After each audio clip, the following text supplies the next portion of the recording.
दोस्तों, कहानी की शुरुआत में हमें बताया जाता है कि जब रूस और अमेरिका के बीच कोल्ड वॉर खत्म हुई, उसके बाद दोनों ही देश एक दूसरे से दोस्ती करने की कोशिश में लगे हुए थे। इसलिए दोनों देशों ने एक इंटरनेशनल स्पेस स्टेशन भी बनाया था, जिसमें दोनों ही देशों के एस्ट्रोनॉट्स और साइंटिस्ट रिसर्च के लिए मौजूद थे। जिसमें अमेरिका के एस्ट्रोनॉट कीरा क्रिश्चियन भी आते हैं और यहाँ पहले से ही अमेरिकी एस्ट्रोनॉट गार्डन और 3 रूसी एस्ट्रोनॉट थे। भले ही अमेरिका और रूस एनिमी थे, लेकिन ये लोग आपस में काफी अच्छे से रहते थे।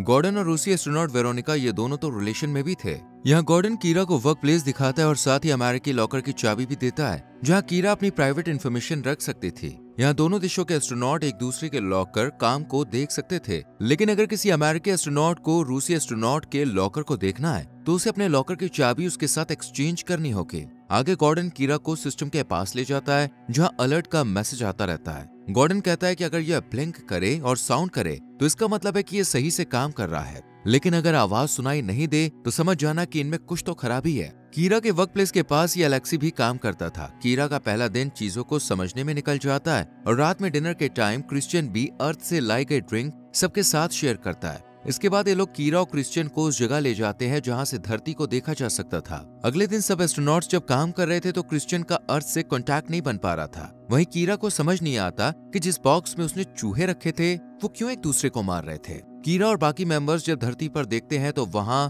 उन्हें एक्सप्लोजन होते हुए दिखाई देता है। ये लोग अपने देशों से इसकी वजह जानने की कोशिश करते हैं, लेकिन कांटेक्ट नहीं हो पाता। लेकिन कुछ टाइम बाद अमेरिकी एस्ट्रोनॉट गॉर्डन और रूसी एस्ट्रोनॉट निकोलाई को अपने देशों से मिली जानकारी से पता चलता है कि अर्थ पर दोनों देशों के बीच वॉर शुरू हो गई है और दोनों ही देश दुश्मन देश के एस्ट्रोनॉट्स को मारकर स्पेस स्टेशन को अपने कंट्रोल में लेने के ऑर्डर देते हैं। गॉर्डन अपने साथियों कीरा और क्रिश्चियन को ये सब बताता है, लेकिन अभी कोई फैसला नहीं लेता। इतने में ही यहाँ की लाइट्स चली जाती है। वेरोनिका चेक करके बताती है कि स्पेस स्टेशन के सिस्टम में कुछ खराबी है, जिससे इनका स्पेस स्टेशन कुछ ही देर में धरती के ऑर्बिट में एंटर होगा, लेकिन तेज स्पीड और हीट के चलते ये स्पेस स्टेशन तबाह हो जाएगा। ऐसे में अगर अर्थ से इन्हें कोई मदद नहीं आई तो ये लोग जिंदा नहीं बच सकते हैं। वेरोनिका अर्थ पर मैसेज कर जवाब के लिए वेट करने लगती है। इसी बीच इन्हें वो रॉकेट याद आता है जिससे कीरा और क्रिश्चियन यहाँ पे आए थे। हालांकि वो यही था, लेकिन इसमें सिर्फ 2 लोग ही बैठ सकते थे। जाने के लिए आपस में लोग लड़ ही रहे थे कि तभी एलेक्सी किसी को बाहर जाकर स्पेसशिप की आउटर प्रॉब्लम को सॉल्व करने के लिए कहता है। हालांकि अमेरिकी क्रिस्टी को तो ये एलेक्सी की चाल लगती है, लेकिन गॉर्डन एलेक्सी पर भरोसा करके बाहर चला जाता है, जहां गॉर्डन देखता है कि धरती पर कई बड़े बड़े एक्सप्लोजन्स हुए थे। बाहर कीरा गॉर्डन को गाइड करती है, वहीं अंदर एलेक्सी और क्रिश्चियन आपस में लड़ने लगते हैं। और जब क्रिश्चियन यहाँ से चला जाता है तो एलेक्सी यहाँ एक पैनल में वायर कट कर उसकी जगह नकली वायर सेट कर देता है और तभी गॉर्डन का अपनी टीम से कनेक्शन टूट जाता है। ये देखकर क्रिश्चियन का शक एलेक्सी पर जाता है, लेकिन जब वो पैनल में जाकर वायर को देखता है तो फेक वायर को देखकर उसे सब ठीक लगता है और इसका शक भी दूर हो जाता है। वहीं बाहर गॉर्डन जब एंटीना को ठीक हालत में देखता है तो उसे समझ में आता है कि उसे भेजना एक चाल थी। गॉर्डन जब स्पेस स्टेशन में आने की कोशिश करता है तो निकोलाई उसे अंदर लेने के बजाय दूर फेंक देता है। कीरा और वेरोनिका गार्डन से कांटेक्ट करने की कोशिश करते हैं, लेकिन वो कर नहीं पाती कि तभी विंडो से क्रिश्चियन गॉर्डन को बाहर घूमता हुआ देखता है। हालांकि ये लोग स्पेस स्टेशन से कनेक्टेड रस्सी की मदद से गॉर्डन को खींचने की कोशिश करते हैं, लेकिन वो भी अलग हो चुकी थी। यानी अगर गॉर्डन को ना लाया गया तो वो बहुत दूर चला जाएगा और फिर उसका मिलना बहुत मुश्किल था। इन सब से कीरा दुखी होकर जब अपने कमरे में रो रही होती है तब क्रिश्चियन आकर उसे शांत करता है। वेरोनिका को यहाँ पता चलता है कि ये सब इसकी ही टीम ने किया था। एलेक्सी कहता है कि जब मैंने वायर कट की तो मुझे पता नहीं था कि निकोलाई ये सब करना चाहता है। गुस्से में वेरोनिका अपने कंपार्टमेंट में आकर रोने लगती है, क्योंकि गॉर्डन और उसका मिलना अब नामुमकिन था। वेरोनिका कुछ देर बाद जब कीरा से उसके लॉकर की चाबी मांगती है तो कीरा मना कर देती है। यहाँ दोनों एक दूसरे को बताती है कि हमारे देशों ने एक दूसरे को मारने के ऑर्डर दिए हैं। साथ ही वेरोनिका गॉर्डन को बाहर भेजने के पीछे निकोलाई और एलेक्सी की चाल भी बता देती है। वेरोनिका कीरा को यकीन दिलाती है कि मैं तुम लोगों को नुकसान नहीं पहुंचाऊंगी, बस मैं तो रूसी लॉकर से एलेक्सी के कुछ रिसर्च सैंपल लेना चाहती हूँ, क्योंकि वही रेडिएशन पॉइजन को खत्म करने में हमारी मदद कर सकते हैं। और ये दोनों भी इसी सैंपल को लेकर धरती पर वापस जा सकती थी। कीरा भी वेरोनिका का साथ देने के लिए राजी हो जाती है और यहाँ वेरोनिका अपनी ही टीम को डिस्ट्रैक्ट करके कीरा को एलेक्सी के लॉकर से वो रिसर्च पेपर्स निकालने के लिए कहती है और इस प्लान को कामयाब करने के बाद ये दोनों भी यहाँ से निकल जाएंगी। इसके बाद दोनों एक दूसरे के लॉकर की चाबियां एक्सचेंज कर लेती हैं। यहाँ वेरोनिका कीरा को बताती है कि वो सभी जरूरी सैंपल्स तुम्हें नोट 0 नाम के एक लॉकर में मिलेंगे। अब प्लान के मुताबिक वेरोनिका फायर ड्रिल गन लेकर ऑक्सीजन लेवल हाई कर देती है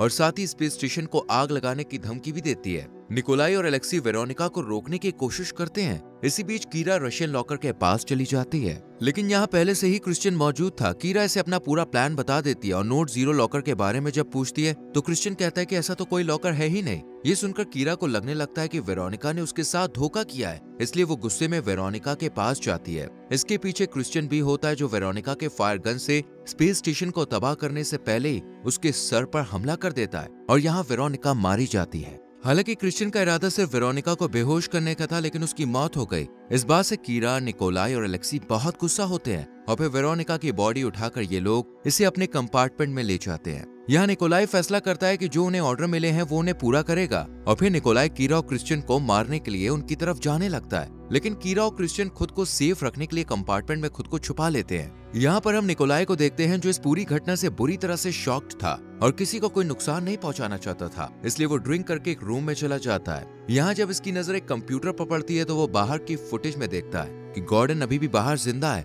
गॉर्डन को बचाने के लिए एलेक्सी रोबोटिक आर्म का यूज करके गॉर्डन को अपनी तरफ खींचता है और किसी तरह उसे स्पेस स्टेशन के अंदर भी ले आता है और गॉर्डन सेफ होता है। वहीं दूसरी तरफ हम निकोलाई को कीरा क्रिश्चियन के बेहद करीब देखते हैं, लेकिन अपने पास आने से पहले क्रिश्चियन चीजें फेंक कर निकोलाई को रोकने की कोशिश करता है। कीरा जब यहाँ से भागती है तो वो एलेक्सी से टकरा जाती है। एलेक्सी से यकीन दिलाता है कि मैं तुम्हें नहीं मारूंगा और फिर इसे एक सेफ जगह पर छुपाता भी है। वहीं निकोलाई ने क्रिश्चियन को पकड़ लिया था। निकोलाई क्रिश्चियन को मार ही रहा था कि एलेक्सी से बचाने के लिए आ जाता है, लेकिन निकोलाई अपने ही साथी को मारता है और फिर क्रिश्चियन को भी मारने लगता है। यहाँ कीरा आकर क्रिश्चियन को बचाती है, पर निकोलाई कीरा पर भी हाथ उठा देता है। ये देखकर गॉर्डन पीछे से आकर निकोलाई के सर पर ड्रिल मशीन से अटैक कर उसे बेहोश कर देता है। जब सब शांत हो जाता है तो गॉर्डन को वेरोनिका की डेथ के बारे में पता चलता है, जिसे सुनकर गॉर्डन बहुत गुस्सा होता है और फिर से निकोलाई और गॉर्डन के बीच फाइट शुरू हो जाती है। यहाँ दोनों एक अलग कंपार्टमेंट में जाकर लड़ने लगते हैं। निकोलाई गॉर्डन को मारने के लिए ड्रिल मशीन उठा लेता है और इससे गॉर्डन के पेट में अटैक कर देता है, जिससे गॉर्डन की हालत बहुत खराब हो जाती है और बस वो मरने वाला था कि तभी गॉर्डन स्क्रू ड्राइवर उठाकर निकोलाई को मार देता है, जिससे दोनों की डेथ हो जाती है और अब बस 3 लोग ही बचते हैं। थोड़ी देर के बाद जब कीरा स्पेस स्टेशन चेक करती है तो इसे पता चलता है कि ये तो और नीचे आ गया है। यहीं कीरा की नजर जापान के एक वर्क स्टेशन पर पड़ती है, जहाँ के एक लॉकर बॉक्स पर लिखा था नोट 0। यानी वेरोनिका सच बोल रही थी, बल्कि क्रिश्चियन ने कीरा से झूठ बोला था और क्रिश्चियन ने ही कीरा को वेरोनिका के खिलाफ भड़काया था और फिर जानबूझकर उसे मार भी दिया था। ये सब जानने के बाद जब कीरा क्रिश्चियन के कंपार्टमेंट में जाती है तो उसे वहाँ सभी सैंपल्स, इक्विपमेंट्स, स्पेस सूट्स दिखते हैं, जिसे देखकर कीरा समझ जाती है कि क्रिश्चियन यहाँ से खुद ये सारे सैंपल लेकर जाने की तैयारी कर रहा था, क्योंकि उसे सब पता था। वहीं क्रिश्चियन स्पेस स्टेशन के लाइफ सपोर्ट सिस्टम को खराब कर इन दोनों को मारने की कोशिश करता है और एलेक्सी को कीरा के खिलाफ भड़काता है, लेकिन तभी कीरा यहाँ पर आकर एलेक्सी के म्यूजिक को बंद करने के लिए कहती है और जब म्यूजिक बंद होता है तो एलेक्सी को पता चलता है कि सिस्टम में कुछ खराबी है। कीरा एलेक्सी को सतर्क रहने का इशारा करती है। क्रिश्चियन को भी इन दोनों पर शक हो जाता है, इसलिए क्रिश्चियन कीरा से अकेले में बात करने के लिए कहता है, लेकिन एलेक्सी बाहर नहीं जाता। ये देखकर क्रिश्चियन कीरा पर अटैक कर देता है, लेकिन एलेक्सी कीरा को बचा लेता है और यहाँ क्रिश्चियन मारा जाता है। कीरा एलेक्सी दोनों मिलकर लाइफ सिस्टम को रिपेयर करते हैं और कुछ ही देर में दोनों का अर्थ के साथ कनेक्शन भी जुड़ जाता है और इन्हें पता चलता है कि अर्थ से इनके लिए मदद जल्द ही भेजी जा रही है। कीरा जब चूहे के कंपार्टमेंट में देखती है तो बहुत खुश होती है, क्योंकि एलेक्सी ने सभी चूहों के छोटे छोटे अलग अलग कंपार्टमेंट बना दिए थे, जिससे ये एक दूसरे को मार नहीं सकते थे। कुछ देर के बाद इन्हें गवर्नमेंट से मैसेज आता है, जिसमें इनसे पूछा जाता है कि तुम लोगों ने अपने दुश्मन को मारा है या नहीं। ये लोग इसका कोई भी रिप्लाई नहीं देने का फैसला करते हैं और सभी जरूरी सैंपल्स, रिसर्च पेपर लेकर रॉकेट में बैठकर अर्थ की तरफ आने लगते हैं। नीचे जब ये लोग धरती पर तबाही का मंजर देखते हैं तो एलेक्सी पूछता है, क्या हम धरती पर सेफ रह पाएंगे? इस पर कीरा कोई जवाब नहीं दे पाती और यहीं पर मूवी खत्म हो जाती है। दोस्तों, अगर आपको इस मूवी की एक्सप्लेनेशन अच्छी लगी हो तो कमेंट सेक्शन में जरूर लिखें, वीडियो को लाइक और शेयर भी करें और साथ में चैनल को सब्सक्राइब करके बेल आइकॉन प्रेस करें। अगर आपको इस मूवी का लिंक चाहिए तो हमारे टेलीग्राम चैनल को ज्वाइन कीजिए, जिसका लिंक आपको डिस्क्रिप्शन में मिल जाएगा। Thank you so much for watching.